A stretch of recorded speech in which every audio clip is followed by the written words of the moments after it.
እውነት ለመናገር ውዳሴ ማርያም ወድ ነበር እና ልጅ እያለሁ አንብቤ ለጸጉርሽ ዘለላ ምስጋና ይገባል ሲል እንዲህ ብዬ ነው የደነገጥኩት።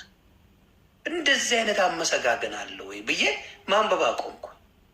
የለማ አይልማ፣ መጽሐፍ ቅዱስ አይልም።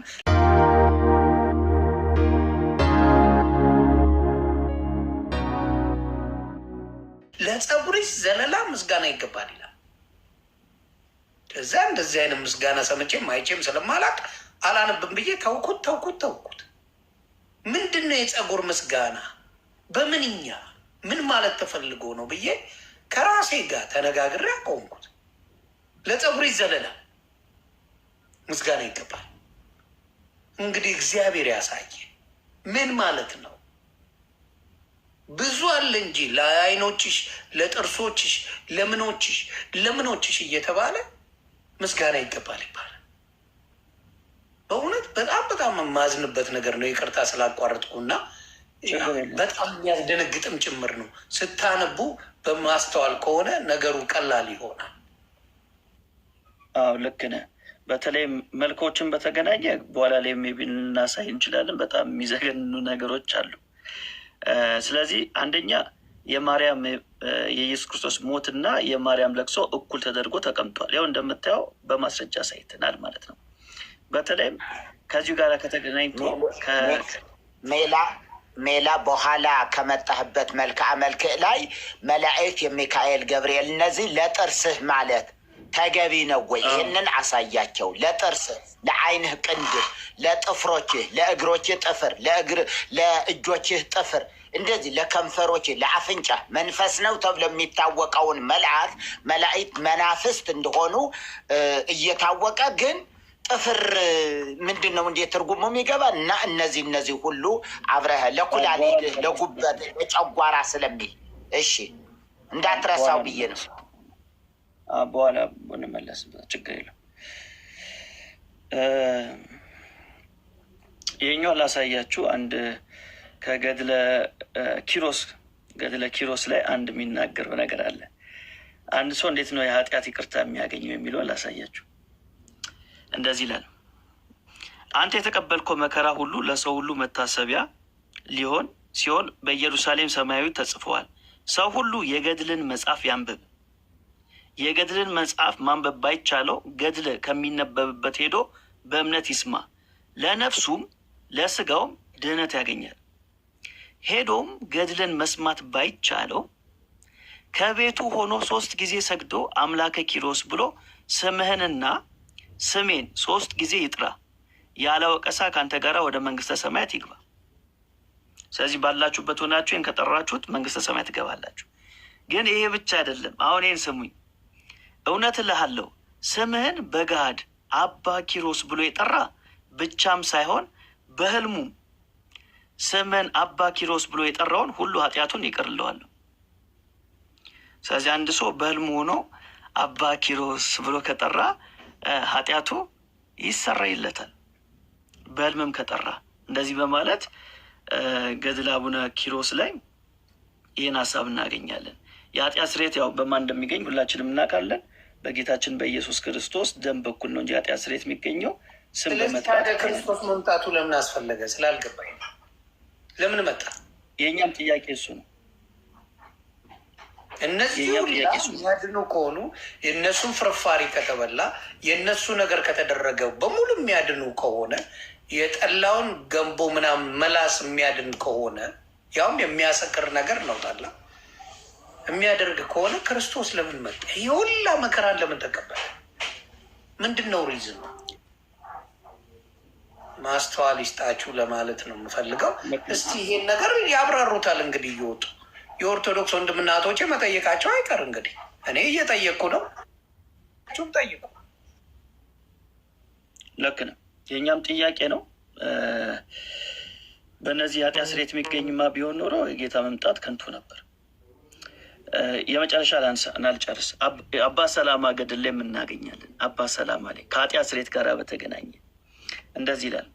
ዋናውንም ፖይንት ብቻ ነው ማሳይ። ምን ይላል? የገድልህን መጽሐፍ ቆሞ የሰማ 80 ዓመት የሰራው ኃጢአቱ ይሰረይለታል። ተቀምጦ የሰማ ቢኖር የ40 ዓመት ኃጢአቱ ይሰረይለታል። ስለዚህ ልዩነት አለው። ቆመ ከሰማ አሁን እኔ ባነብላችሁና ቆማችሁ ብሰሙ 80 ዓመት የሰራችሁት ኃጢአት ይሰረይላችኋል። ቁጭ ብለህ እስከሰማ። ይሄ ደግሞ የአባ ሰላማ አባ ሰላማ በቃ በ80 ሂሳብ ናቸው ማለት ነው። 80 ሂሳብ ቆም ከአባ ሰላማ 40 ዓመት ነው። አብረሽ የኬራው 40 ዓመት ነው። ቁጭ እንዳትል ቁም፣ አርፈ ቆመ ነው መስማት ያለበት ገድሉ።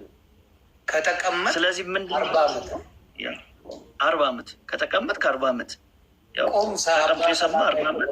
አዎ ቁም። ቆሞ የሰማ ደግሞ 80 ዓመት። ምንድን ነው አንድ ነገር ልበላችሁ፣ ማለት ኦርቶዶክስ መሆን የተለየ ጥቅም አያስገኝም። ለምን መሰለ? ሲኦል ከገባ ትወጣለህ አይደል? ማንም ሰው ሲኦል ከገባ ከሲኦል መውጣት ቻንስ ስላለ የድነቱ በር ለሁሉ ክፍት ሆኗል። አንድ መንገድ የለም።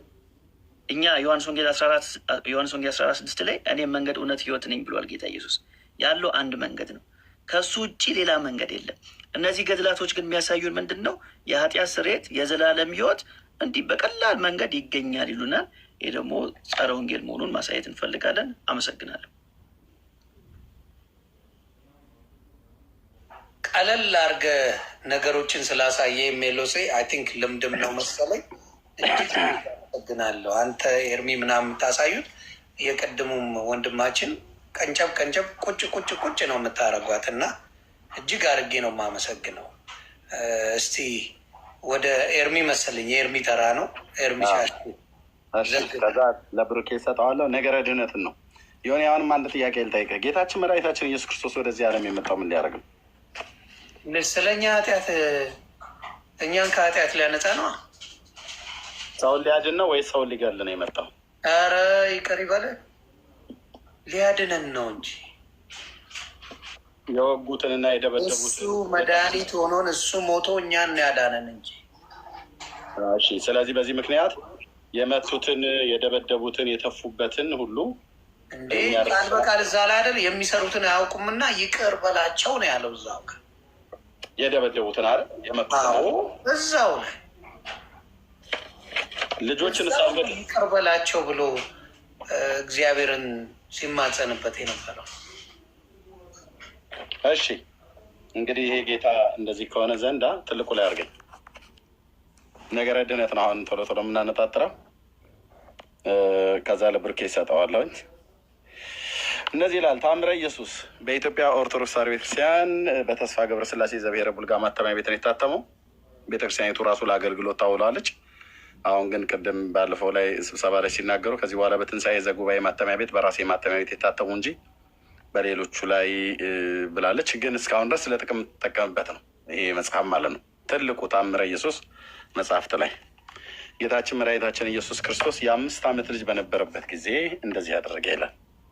ያው ጌታችን ኢየሱስ ክርስቶስ የ5 ዓመት ልጅ በነበረበት ጊዜ ይቅርታው ቸርነቱ ለዘላለም በእውነት ይደርብን ካለ በኋላ ቁጥር 2 ላይ ጌታ ኢየሱስ ክርስቶስ የ5 ዓመት ልጅ በነበረበት ጊዜ በወንዝ ዳር ወርዶ ሲጫወት በልዩ ጥበብና እውቀት ውሃውን እያፈሰ አሸዋን እያጠራ ልሙን አፈር በጉድጓድ ውስጥ ያስቀምጥ ነበር። የተጣራኑም ጭቃ ዋህዶ 12 የወፍ ስዕል ቅርጾችን ሰራ።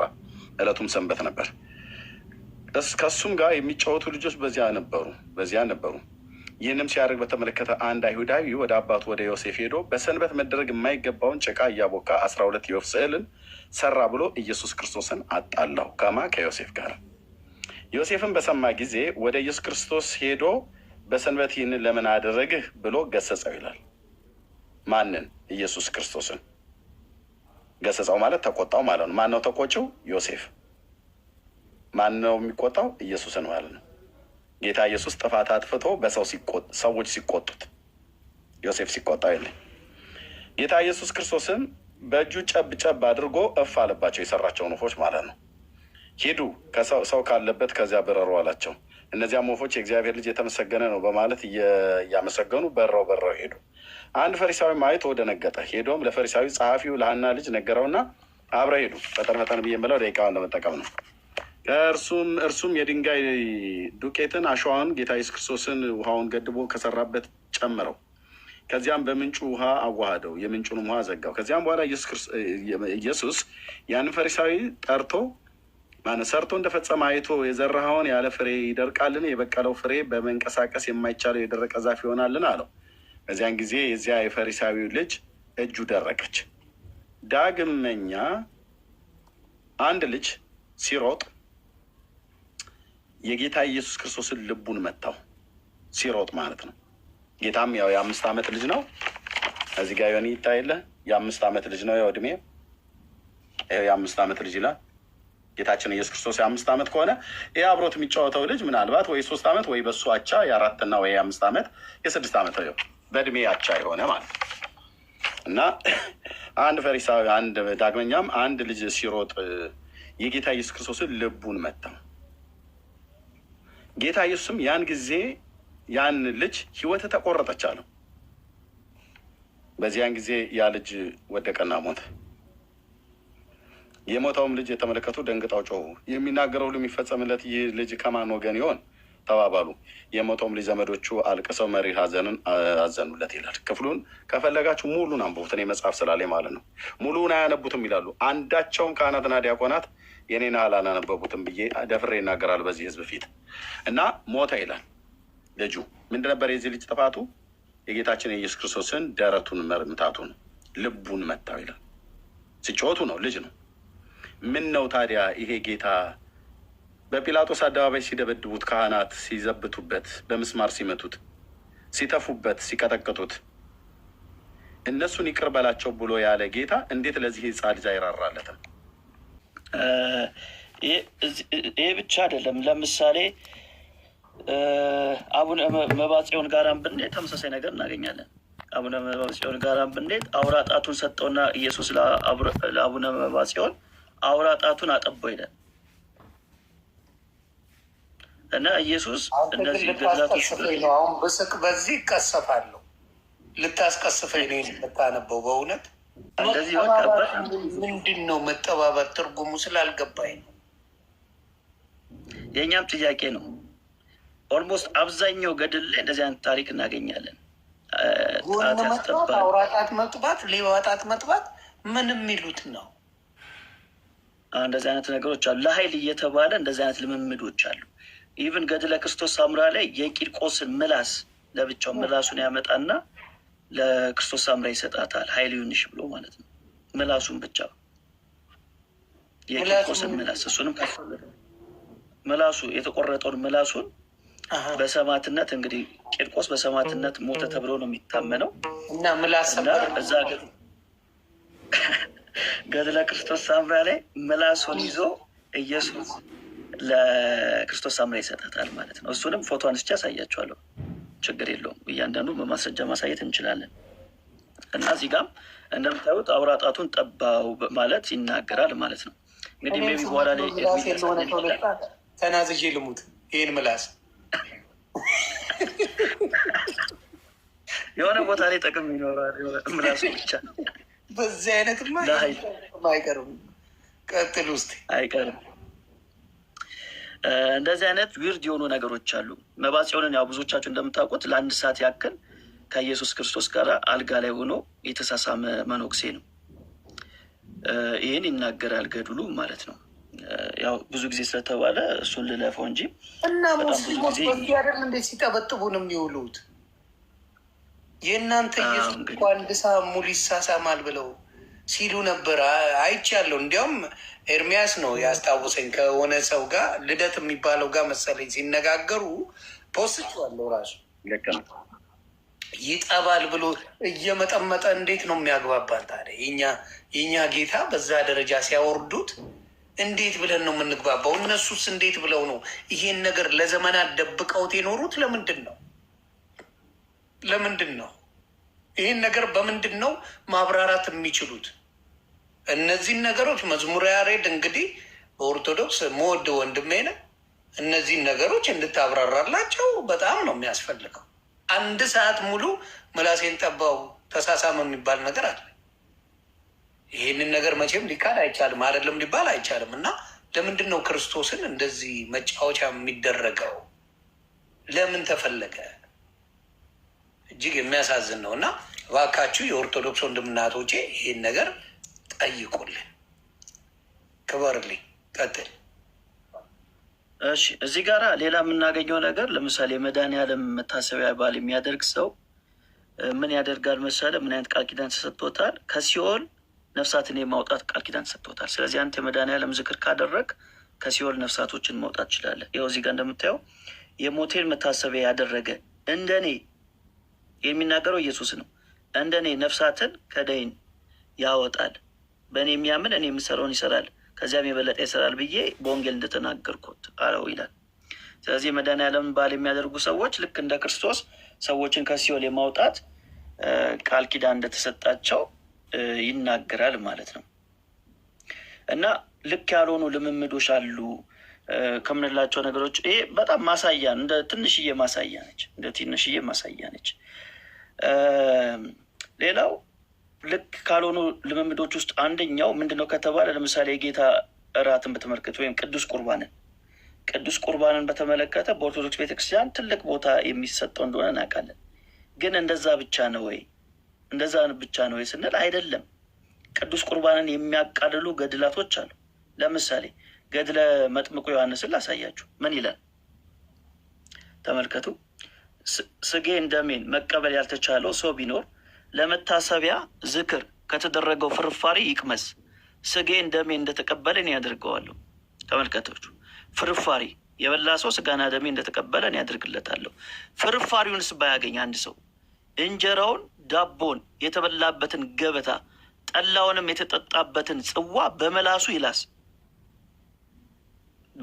ይላስ። እኔ ኢየሱስ ቃሌ የማያብለው ስጋዬን ደሜን እንደተቀበለ አደርግለታለሁ። አያችሁ።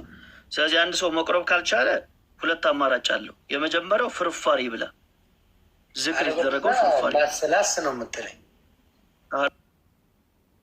ካልሆነ ላስ ያርግ ነው። ላስ የጠላውን ጽ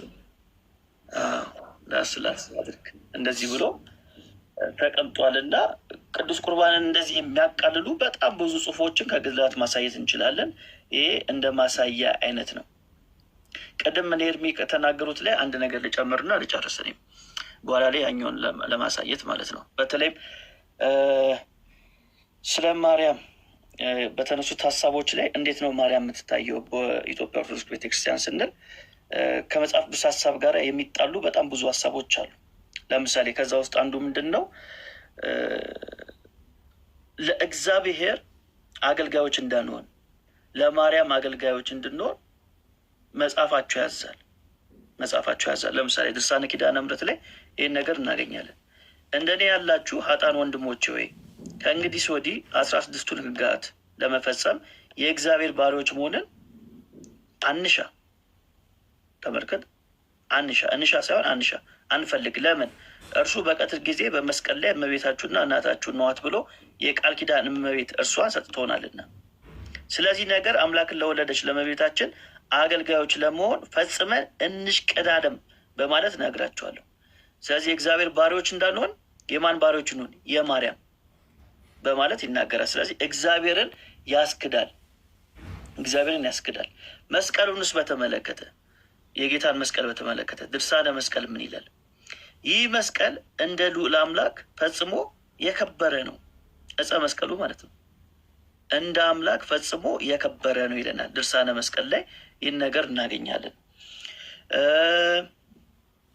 ቀደም የሆነ አንድ ነገር ስትናገር ሰምቻለሁ ካልተሳሳትኩ፣ የክርስቶስን መከራ ሞት እሱ ብቻ ነው የሞተው ስትል ነበር። እንደዚህ አይነት ነገር እና ከእሱ ጋር የሚስተካከል ነገር የለም ስትል ነበር። ግን ከዚህ ሀሳብ ጋር ድርሳነ ኪዳነ ምሕረት አይስማማም። እንዴት ካልከኝ እንደዚህ ይላል። ኢየሱስ እንደዚህ ብሎ ተናግሯል ይላሉ። እናቴ ሆይ የእኔ የመስቀል መከራና ያንቺ ለቅሶ እኩል ይሁኑ። የእኔ የሞት ጽዋና ያንቺ ዋይታ እኩል ይሁኑ። የእኔ በመቃብር መቆየትና ያንቺ ድንጋጤና በሐዘን መድከም እኩል ይሁኑ። እኔ የሰው አዳኝ ነኝ፣ አንቺም የሰው ሕይወት ነሽ። አንቺ አማላጅ ነሽ፣ አባቴ መሐሪ ነው። አንቺም ማላጅ ነሽ፣ እኔም ይቅር ባይ ነኝ እያለ የኢየሱስ መስቀል መከራው ከማርያም ለቅሶ ጋራ እኩል እንደሆነ ድርሳነ ኪዳነ ምሕረት ይናገራል። ገጽ 165 ላይ ገጽ 165 ላይ። ይህን ግን በደንብ የሚያነቡት የኦርቶዶክስ ወንድምና እህቶች አሉ። ግን እውነት ለመናገር ይህን ድርሳነ ያነቡታል፣ ውስጣቸው እሺ ይላል። ይህን ሲያነቡት አያስተውሉትም። ብሩክዬ ይገርማል። ሊሆን እዚህ ፕላትፎርም ላይ ነው ጌታን ያገኘው እና ከነ ኤርሚ ጋር ይገባ እንትን ይል ነበረ፣ ይማር ነበረ እና ይከራከራቸው ነበር። የኦርቶዶክስን ቤተ እምነት ትምህርት ይዘው መጥተው እና ጌታ ያገኘው ሲያይ እውነት ሆኖ ያገኘው ኢየሱስን ነው። ሲያይ መንገድ ሆኖ ያገኘው ኢየሱስን ነው። ሲያይ አዳኝ ሆኖ ያገኘው ኢየሱስን ነው። መጨረሻ ላይ በኢየሱስ አረፈ ማለት ነው። እና ብሩኬ በጣም የልጅ አዋቂ ነው። በጣም በእርጋታ በእውቀት በብስለት በትህትና ደግሞ ከትህትና ጋር በስመ አብ ደስ ነው የሚለው በቃ። እና እግዚአብሔር ይባርክ ብሩኬ። በጣም ደስ ብሎናል። እዚህ ፕላትፎርም ላይ ጌታ አንተን በወንድሞች ላይ ጨምሮ ለዚህ ወንጌል ብርሃን ስላስነሳ እግዚአብሔር ኤርሚ ላይ፣ እግዚአብሔር ኤፊ ላይ፣ እግዚአብሔር ዳኒ ላይ አንተን ስለጨመረልን እግዚአብሔር እዚህ ፕላትፎርም ላይ የሚያገለግሉ ወንድሞች ላይ አንተን ስለጨመረልን ጌታን እጅግ አድርገን ስለ አንተ እናመሰግናለን። ቅዱሴ ተባረክ። ቅዱሴም እንደዚሁ ከኢትዮጵያ ኦርቶዶክስ ተዋሕዶ ቤተክርስቲያን በስብከት ከሚያገለግሉ የተወደዱ ወንድሞች መካከል አንዱ የነበረ ነው። ያው ጌታ ነው ባይዘ ሁሉም ግራውንዱ ከዳጊ ውጪ ማለት ይቻላል ከኦርቶዶክስ ግራውንድ ነው ይሁንዬ የመጣ ነው። ኢየሱስ በልጦብን በቃ ሌላ ነገር የለውም፣ ምንም ነገር የለውም ጀርባው። እና ቅዱሴም እንደዛው ነው። እዚህ ፕላትፎርም ላይ አሁን በጣም በርካቶችን ወንጌል እያስተማረ ተከታታይ ትምህርቶችን እያስተማረ ያለ ወንድማችን ነው እና እሱም በዚህ ቅበተ እምነት ላይ እየሰራ ነው። እንደገና በጎንም ደግሞ ወንጌል ያስተምራል። ጌታ የተባረከውን። እዚህ ያላችሁ ሁላችሁም 4700 ሰዎች የሰማችሁ ያልሰማችሁ ጌታ እግዚአብሔር ዘመናችሁን ይባርክ። ተባረክ ይሁንዬ። ጸጋና ሰላም ይብዛላችሁ። ቴንኪዩ ቅዱሴ ፕሊስ። በጣም መስዋዕት ነው የከፈለው ይሁን የእውነት እነሱ ጋር አሜሪካ በጣም ዳጊ አሜሪካ ያሉ እዚህ ውስጥ በጣም ብዙ ሰው አለና ወንድምነት በቃ ደቂቃ ይዛለሁ እንደው በጣም በዛ ቢባል አይዶ ነው ይሁን የምን ያህል ደቂቃ ትችላለህ? ስለ ጌታ ብቻ ነው ነገር አጠር አድርገህ ሌላም ጊዜ ስላለን ስለ ጌታ ሌላ ጊዜ ስላለ አዎ በቃ እና አጠር አጭር ትንሽ ደቂቃ ምንም ብዙ አልወስድም። በቃ ቴንኪው። ያ ስለ ጌታ ብቻ ነገር ስለሚኖር ለምን አጠቃላያውን መናገር ሆን ይናገራል። ጥያቄዎቹን በሙሉ ምን ብለው እንደሚመልሱ ማወቅ ስለምፈልግ የሆን እያየሁት እኮ ኤዥያዊ የሆነ ነው፣ አይኑ እየጠበበ ነው እና ቶሎ ልጨርስ። በትልቁ ታደርገኝ ሆኔ ባይብል አውጥቼ ስለ ኢየሱስ ቤዛነት ቶሎ አድርጌ መጽሐፍ ቅዱሳዊ የሆነውን ሀሳብ ቤዛ ምን አይነት ቤዛ እንደሆነ ያንን አንስቼ ልናገር። ኦኬ ቤዛ ጌታ ኢየሱስ ክርስቶስ ብቻ እንደሆነ በኤፌሶን ምዕራፍ 1 ከቁጥር 4 ጀምሮ እንዲህ ይላል እግዚአብሔር ቃል ከ5 ጀምሮ በበጎ ፍቃዱ እንደወደደ በኢየሱስ ክርስቶስ ስራ ለእርሱ ልጆች ልንሆን አስቀድሞ ወሰነን። የእግዚአብሔር ልጆች የምንሆነው በማን ነው? በራሳችን ስራ ነው? ጤዛ ልሰን አመድ ነስንሰን ማቅ ለብሰን ድንጋይ ተንተርሰን 40 ሽንቡራ በልተን 1 ንኬል ውሃ ለ80 ጠጥተን ነው የምንድ ነው? ተራራ በመውጣት ቁልቁለት በመውረድ ኖ። ምን ይላል? በበጎ ፍቃዱ እንደወደደ። መዳናችን እንዴት ነው? በእግዚአብሔር በጎ ፍቃድ። ከዛስ በኢየሱስ ክርስቶስ ስራ። በየትኛው ስራ? በመስቀሉ ስራ አለና ለእርሱ ልጆች ልንሆን አስቀድሞ ወሰንን። በማን ስራ ነው የእግዚአብሔር ልጅ የምትሆነው? በልጁ በክርስቶስ ኢየሱስ ስራ።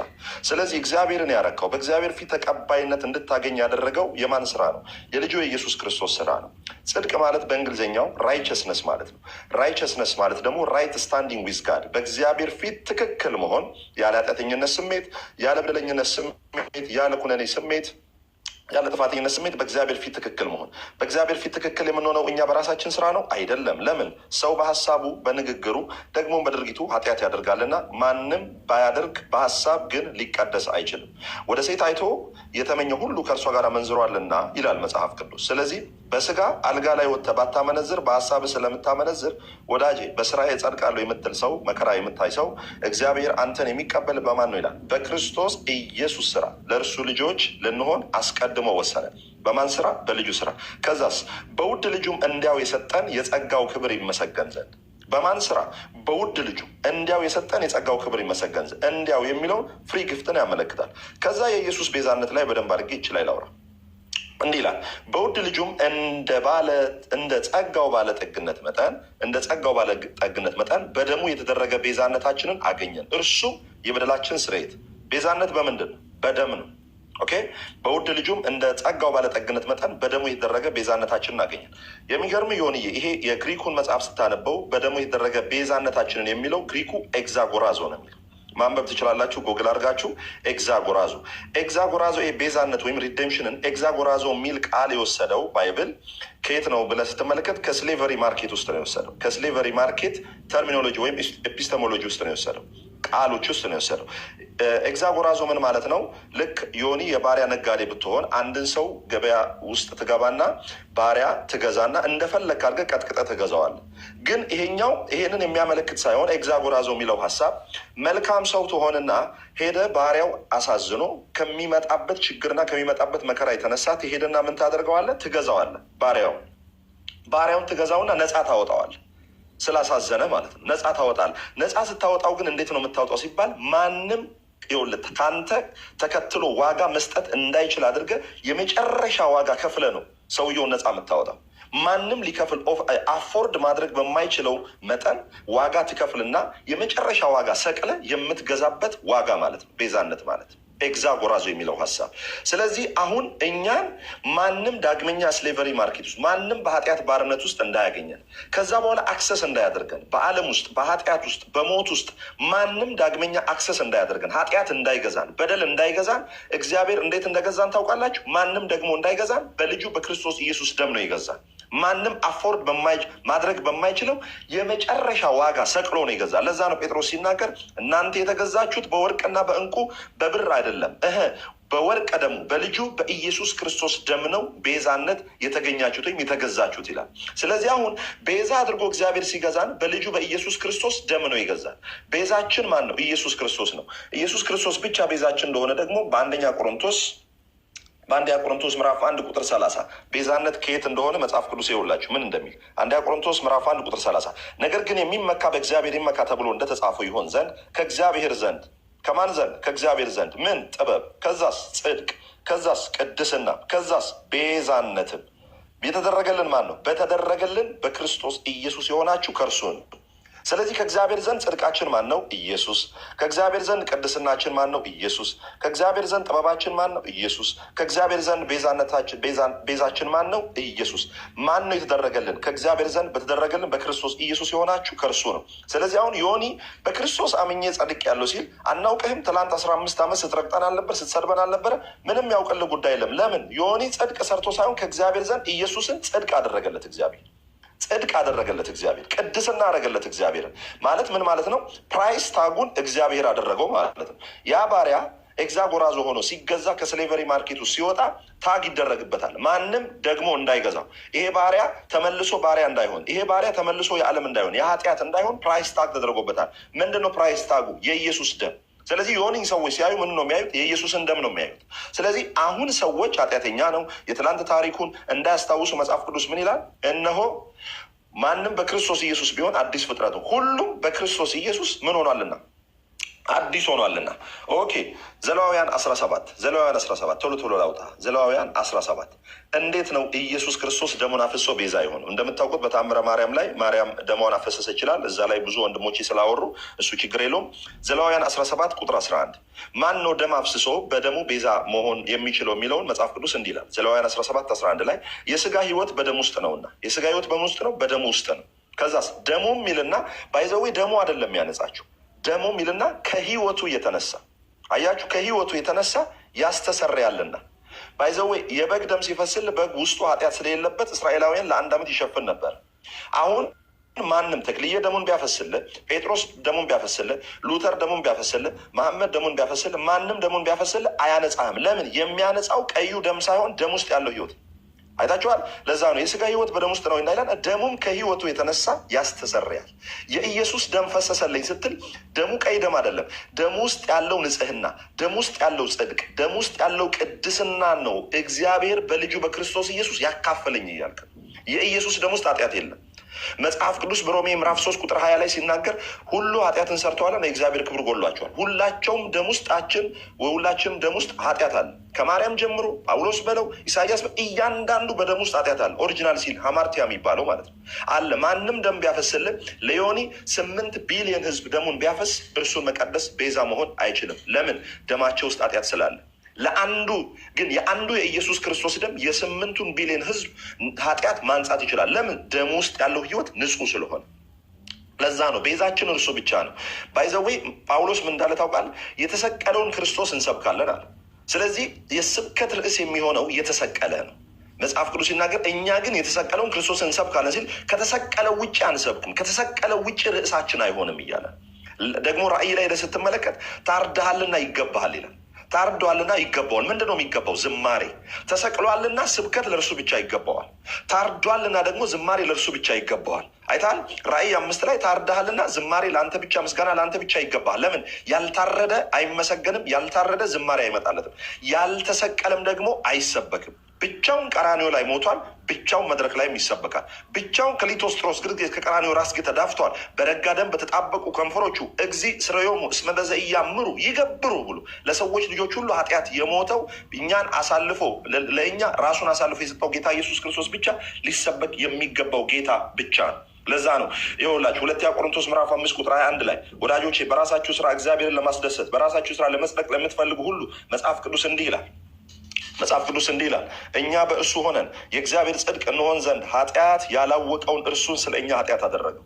ይኸውልህ ዮኒ፣ እግዚአብሔር ጌታ ኢየሱስን ኃጢአት አያውቀው፣ አንተን ደግሞ ጽድቅ አያውቅህም። የሚገርመው ነገር ሰዎች እኛ ጸድቀናል ስንል በጣም የሚያበሳጫቸውና የሚያናደዳቸው የእኛ መጽደቅ ነው። የኢየሱስ ኃጢአት መሆን ግን ምንም አይሰማቸውም፣ ምንም ከቁብ አይቆጥሩትም። ብራዘር፣ እግዚአብሔር እኛን ሳይሞት ማዳን ይችላል። ሁሉን ቻይ አምላክ ነው። ኦኬ፣ ሁሉን ቻይ አምላክ ነው። እግዚአብሔር ግን ስጋ ለብሶ መጥቶ በጠባብ ደረት በአጭር ቁመት ተወስኖ መጥቶ ኃጢአት ሲሆን ይሄ ሊታመን ልንቀበለው የማንችል ከባድ ነገር ነው። የኔ ኃጢአት የኔ ጻድቅ መሆን ነው ሰው የሚገርመው። የኢየሱስ ግን እኔን ስለማጽደቅ ኃጢአት መሆን አይገርመውም። ለዛ ነው በምን ስራዬ ነው የምጸድቀው፣ በምን ስራዬ ነው እግዚአብሔር ፊት የሚገባው ብለው ለሚጨነቁ ሰዎች፣ በራሴ ስራ ነው እግዚአብሔር ፊት የሚገባው ብለው ለሚጨነቁ ሰዎች ጳውሎስ ገላግሌ የሆነ ሀሳብ እዚህ ጋር ይናገራል። ምንድን ነው የሚለው? ገላግሌ የሆነ ሀሳቡን ሲናገር 18 ላይ እንዲህ ይላል። ይኸውልህ ኤፌሶን ምዕራፍ 2 ቁጥር 18 ላይ ወደ እግዚአብሔር የምትገባው በራስህ ስራ ነው አይደለም። ገዳም በመዞር ነው አይደለም። ብዙ ነገሮች እያደረግክ ነው አይደለም። ልጨርስ፣ በ2 ደቂቃ ውስጥ ልጨርስ። እያደረግክ ነው አይደለም። እንዴት? በእርሱ ስራ በአንድ መንፈስ ወደ አብ መግባት አለን። በማን ስራ ነው ወደ አብ የምንገባው? በእርሱ ስራ። ኢየሱስ ክርስቶስን እግዚአብሔር ስለ አንተ ኃጢአት አድርጎታል። አንተን ደግሞ በእርሱ ስራ ጻድቅ አድርጎሃል። ባይዘዌ ዮኒ፣ በጊዜው ሲቀርቡ እስራኤላውያን የሚመረመረው በጉ እንጂ በጉን አቅራቢ አይደለም። ኃጢአት ሰርተ አሁን በጊዜ ብትሄድ በሊቀ ካህኑ ፊት የምትመረመረው አንተ አይደለም። አንተማ ኃጢአትን አውቀ መታሃል። በጉን ነው ሊቀ ካህኑ አገላብጦ የሚያየው። በጉን አገላብጦ የሚያየው ለምን? ለአንተ ኃጢአት መፍትሄ የሚሆነው በጉ ስለሆነ በጉን ምን አድርጎ ያየው? አገላብጦ ያየዋል። ስለ አንተ ካቀረብክ ጊዜ በኋላ ስለ አንተ የሚታየው በጉ ነው። አይታል እግዚአብሔርን ፊት የቀረበልን የታየልን ኢየሱስ ክርስቶስ እንጂ እኛ አይደለን። የዮኒን የ15 ዓመት ኃጢአት፣ የዮኒን የሰኞ የማክሰኞ ኃጢአት እግዚአብሔር እያስቀመጠ ቀርጾ ቆይ እንዲህ አድርጓል አፈር ደቼ ነው ማበላው ብሎ አይደለም እግዚአብሔር የሚያ ዛሬም እግዚአብሔር የሚመረምረው ዛሬም ስለ አንተ እግዚአብሔር የሚያየው የዮኒን የ15 ዓመት የሚዲያ አገልግሎት ሳይሆን ስለ አንተ የቀረበውን ኢየሱስ ክርስቶስን ነው የሚያየው። ለዛ ነው በእርሱ ስራ ሁላችን በአንድ መንፈስ ወደ አብ መግባት አለን። በራሴ ነው የምጸድቀው፣ በእምነት ብቻ አልጸድቅም። አንዳንድ ሰው በማርያም ኪዳን እጸድቃለሁ። እንዴት? ውሃ በማጠጣቴ ብቻ እጸድቃለሁ ይላል። እንዴት? ለእሷ በተሰጠው ቃል ኪዳን። እሺ በኢየሱስ ክርስቶስ በማመን አትጸድቅም? አልጸድቅም። እንዴት? መስራት አለብኝ እንዴ? እዚህ ጋር ውሃ በማጠጣት ብቻ እጸድቃለሁ እያልክ እኮ ነው። እግዚአብሔር ምን ይሳነዋል? እሺ በኢየሱስ ክርስቶስ በማመን ለምንድን ነው የማጸድቀው? አይ አልጸድቅም፣ ተፍ ማለት አለብኝ። የኢየሱስ ክርስቶስ ይኸውልህ፣ ኢየሱስ ክርስቶስ ጋር ስራ ፈልገህ ከመጣ እግዚአብሔር በደንብ አድርጎ ወገብህ እስኪጎብጥ ድረስ ስራ ይሰጥሃል። እረፍት ፈልገህ ከመጣ ደግሞ እግዚአብሔር እረፍት ይሰጣል። ለዛ ነው የዘላለም ሕይወትን ወርስ ዘንድ ምን ላድርግ ሲለው ጌታ ኢየሱስ ክርስቶስ ተሰቅሎ ስላልሞተ በሕግ ኪዳን ላይ ስለነበረ የሕግን ትእዛዛት ሁሉ አድርገሃል አለው። አዎ አድርጌያለሁ አለው። እንግዲህ እንዳላደረገ ሊያሳየው ነው ጌታ። እንዳላደረገ አድርጌያለሁ ብሎ አፉን ሞልቶ ሲናገር ጌታም እንዳደረገው ታውቃል።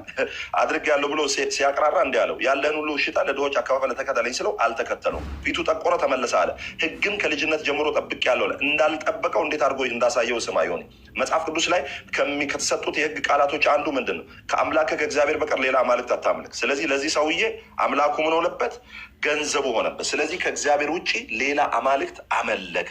ይኸውልህ በጉ ነው ስለአንተ የሚቀርበው እግዚአብሔር ፊት በስራዬ ጸድቃለሁ ለምትሉ ሰዎች በዚህ 1 ደቂቃ ውስጥ የምነግራችሁ ነገር ብኖር በስራዬ ጸድቃለሁ የምትሉ ሰዎች እንደ እግዚአብሔር አይነት ጽድቅ ሊኖራችሁ ይገባል። እግዚአብሔር ኃጢአትን በሐልዮ በነቢብ በገቢር በሀሳብ በንግግር በድርጊት እግዚአብሔር ኃጢአትን እንደማያውቀው እግዚአብሔር ፊት ንጹህ ጻድቅ ሆናችሁ በራሳችሁ ስራ በሀሳባችሁ በድርጊታችሁ በንግግራችሁ ኃጢአት ሳታደርጉ እግዚአብሔር ፊት መቅረብ ትችላላችሁ። ማን ይችላል? አይችልም።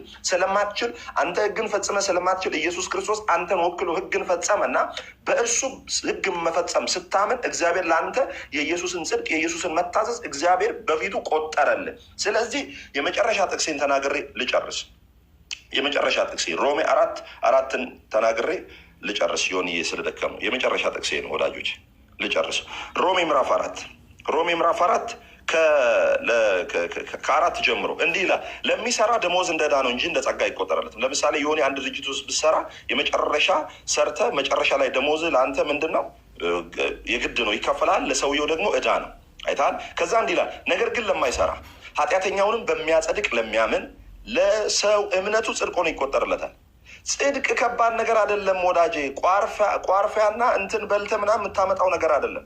ከአንተ በላይ ቡዲዝሞች እና ከአንተ በላይ ሂንዱይዝሞች ሳይበሉ በምታታዊ ነገር የሚቆዩ ሰዎች አሉ። እሱ አይደለም ጽድቅ። መጽሐፍ ቅዱስ ምንድን ነው የሚለው? ነገር ግን ለማይሰራ ኃጢአተኛውንም በሚያጸድቅ ለሚያምን ሰው እምነቱ ጽድቅ ሆኖ ይቆጠርለታል።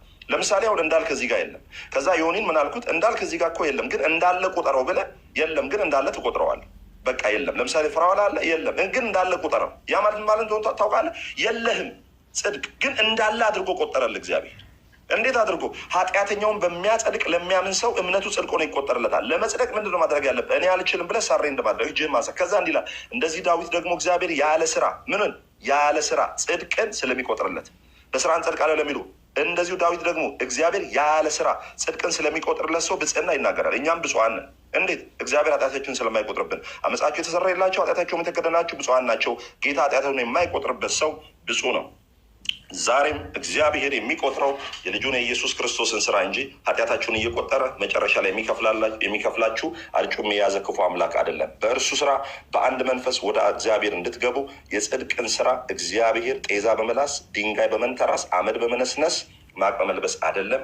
በኢየሱስ ስራ በማመን ወደ እግዚአብሔር መግባት ትችላላችሁ። ህይወታችሁን ለኢየሱስ ስጡ። ተባረኩ። ቴንኪዩ። አሜን። ሰላም ብዝት ይበልልኝ። አንተንማ አንድ ቀን አስገብቼ በደንብ አድርገህ ወንጌል እንድሰብክልኝ ፈልጋለሁ። ይሄ ሁላ እንግዲህ የተነገረው የፕሮቴስታንት ወንድሞቼ በሙሉ መጽሐፍ ቅዱሳዊ ነው። ከመጽሐፍ ቅዱስ ውጭ የሆነው በሙሉ የእኛ የኦርቶዶክስ ወንድምና እህቶች የምንመራበት ነው። እያያችሁ ከመጽሐፍ ቅዱስ ነው። እያንዳንዱን እያወጡ ሲናገሩ ስለ ክርስቶስ ከመጽሐፍ ቅዱስ ነው። ከመጽሐፍ ቅዱስ ውጭ ፕሮቴስታንቶች እያመኑ የሄዱበት ነገር እንደሌለ ነው። አለ የምትሉ ካለ ደግሞ የተጻፈ በፕሮቴስታንቶች አሉ ተብሎ የሚባለውን ካለ አምጡና እንድትተቹን እንፈልጋለን ብለው ቃል በቃል ኤርሚሻ እዚህ ጋር ተናግሯል። ቃል በቃል ነው ማወራው። ስለዚህ ለነበረም ጊዜ እጅግ አድርጌ አመሰግናለሁ። የመጨረሻውን የምለው ስላለ እናንተን ላስወርድ ነው። እጅግ በጣም ነው የማመሰግነው። ከባድም ነገር ነው። ጊዜዎች ይሰጣል ብዬ አስባለሁ። ተባረክ። በጣም ከልብ እናመሰግናለን። ይሄው ነው የምለው። እግዚአብሔር ይባርክህ፣ እግዚአብሔር ያሳድግህ በእውቀት በማስተዋል በጥበብ ሁሉ እግዚአብሔር ካንተ ጋር ይሁን። እድሜህን ይጠብቅ፣ ጤንነት የተጠበቀ ይሁን፣ ዘሮች የተጠበቁ ይሁኑ፣ ያንተ የሆነ ሁሉ የተጠበቀ ይሁን። ክፉ አይንካ። አጋንንት እና የአጋንንት ሴራዎች ሁሉ በፊትህ እንደ ቅጠል ይርገፉ። አንተን ብቻ ተጠብቀህ ለዘለዓለም ከክርስቶስ ጋር ተጣበቅ እንድትኖር አምላክ የእግዚአብሔር በበረከት ይልቁንም በመንፈሳዊ በረከት በማይወሰድብህ ብልና ዝገት በማይበሉት መልካምነት እግዚአብሔር ይቀባ። የዚህ ዘመን ሐዋርያ አድርጎ እግዚአብሔር በወንጌል ለኢየሱስ በቅናት ያስነሳ ሰው ሁንልን። ተባረክልኝ። እግዚአብሔር ይባረክህ። ጸልይልሃለሁ ሁል ጊዜም። ተባረክ። እሺ፣ የመጨረሻውን የምናገራት ነገር አለ። እስካሁን ሰዓት ላቆየን እግዚአብሔር አምላክ ክብር ምስጋና ይግባው። ሁላችሁም እንዳያችሁት በጨዋ መንገድ መጥተው ምንም ክፉ ሳይናገሩ ወንድሞቻችን አንድም ክፉ ቃል ሳያወጣቸው በሙሉ ያለውን ነገር የገድላቱን ሚስጥር አውጥተው የተወሰነ 3% አይሞላም እስካሁን የተናገር ነው። ብዙ አለን የምናወራው። ኦርቶዶክስ አይገባትም፣ የምንወዳት እምነት ናት። ግን እነዚህን ነገር ይዛ እንዴት ነው ህዝቧን የምታድነው ምዕመናኑን የምታድነው የሚል ጥያቄ ነው። እኔም ጥያቄ ስላለኝ ነው። ይህ ጥያቄ ደግሞ የእኔ ብቻ ሳይሆን ለዘመናት የተደበቀና አባታችን አቡነ ገብርኤል የታሰሩበት ምክንያት ነው። የቁም እስረኛ የሆኑበት ይሄንን ሁላ ግሳንግስ ስለሚያውቁ አባታችን ይሄን ነገር ዛሬ እንደዚህ የተናገረ ነገ ሌላ ሚስጥር ሊያወጣ ነው ተብለው የታሰሩበት ነው። ነገ ሌላ ሚስጥር ያወጣል። ዛሬ ይህን ጀምሮ አይደለ? ነገ ደግሞ ሌላ ሚስጥር ያወጣሉ ተብለው ነው ቁም እስረኛ ሆነው መቀጣጫ ላደርገው የፈለጉት። እፎይ መቀጣጫ እንዲሆን የተፈለገው ለዛ ነው። ሙስሊሞች ወጥተው እፎይ ይታሰርልን፣ እፎይን መንዙማውን ላውጥተው ይቀላልን፣ አንገቱ ይቀላልን ያሉበት ምክንያት ምንድን ነው? ነገ ሌሎች ክርስቲያኖች መጥተው ሌላ ሚስጥር ማውጣት ስለሚችሉ ከአሁኑ እንቅጫቸውና እነዚህን ሰዎች ዝም ይበሉ። ዝም የማሰኘት ስራ። ወንጌል ይቀጥላል። ክርስቶስ አዳኝ ነው። የግል አዳኝ የሆነ መቀበል ያለብህ በህይወት ዘመን የታረደልህን የተተፋበትን ለእኛ ብሎ ከአብ የመጣውን ክርስቶስን እዛ የሚያዝ ኮንፊውዝ የሚያደርግ ነገር የሚሰጥ ሰው እንጂ ክርስቶስ አይደለም። ክርስቶስ ህይወትን የሰጠው። ስለዚህ አሁንም የኦርቶዶክስ ወንድሞች የሰማችሁትን በደንብ ሰምታችኋል፣ እንዳትዋሹ። ምክንያቱም አሁን ቼክ ሳረገው ቼክ ማድረግ እችላለሁ። 130,500 ሰው አይቶታል። ስለዚህ ከዚህ ውስጥ ጥያቄውን በደንብ እያደረጋችሁ የተነሳውን ጥያቄ ክርስቶስ ሰምራ ምን ስታደርግ እንደነበር፣ ሌሎቹ ምን ሲያደርጉ እንደነበር፣ ጭራስ ኢየሱስ ክርስቶስ ሰዎች እንደገደለ የ5 ዓመት ልጅ ሆኖ ሰዎች እንደገደለ እየተቆጡት እየደበደቡት እንደነበረ ሙሉ በሙሉ ጽፋችኋል። ክርስቶስ ማርያምን ብቻ ነው የማትክደው፣ ሌላውን መካድ ይቻላል መዳን ይቻላል እየተባለ በጭሶች በስትንፋስ መዳን ይቻላል እየተባለ ብዙ ነገር ብዙ ጭንቅላታችን ሊያሳብድ የሚችል ነገር ነው የተሰራብን፣ ተሰርቷል። ይሄ የደብተራ የጥንቆላ ስራን የተሰራብን የኦርቶዶክስ ወንድምናቶች። ለዚህ ነው በቀጥታ ለምሳሌ 55 ቀን ተጾሞ በንጋታው ጭፈራ ቤት፣ በንጋታው ዳንስ ቤት ዘላለማዊ ቅድስና እንዳይኖረን እየሰሩብን ያሉት በዚህ ምክንያት። ኢየሱስ አዳኙን ለያዘ 5 ቀን ይውልን፣ 5 ቀን ምንም አይነት ንግግሮች የሉኝ። 5 ቀን ዋናው ክርስቶስ ነው፣ ማንም አይደለም። ኢየሱስን እንደ ሕፃን እያደረጉ ፎቶ እያስነሱ እስካሁን እንደ ሕፃን እንዲመለከቱ የበላይ ማርያም እንደሆነች ተደርጎ ቅድስት ድንግል ማርያም የክርስቶስ የበላይ ሆና እንድትታይ ነው ያ ፎቶ የተፈለገው፣ ለሌላ አይደለም። አድጓል፣ ኢየሱስ አድጓል። ኢቭን በህይወት እያለ አድጎ የ30 ዓመት በ33 ዓመቱ ነው ያረፈ፣ ሞቶ የተነሳ ሞትን ድል አድርጎ የተነሳ እንደ ሕፃን ልጅ ተደርጎ እንዲታይ ከእሷ ትእዛዝ ውጪ እንዳይወጣ የሚደረግበት መንገድ በደንብ አድርገው ሰርተውታል። በደንብ አድርገው ከእሷ ትእዛዝ እንዳይወጣ አድርገው ሰርተውታል። አያችሁ፣ ሲስተሙ ይሄ ነው። በምታዩት ነገር በምትመለከቱት ነገር ነው ሰዎች ሊሰናከሉ የሚችሉት።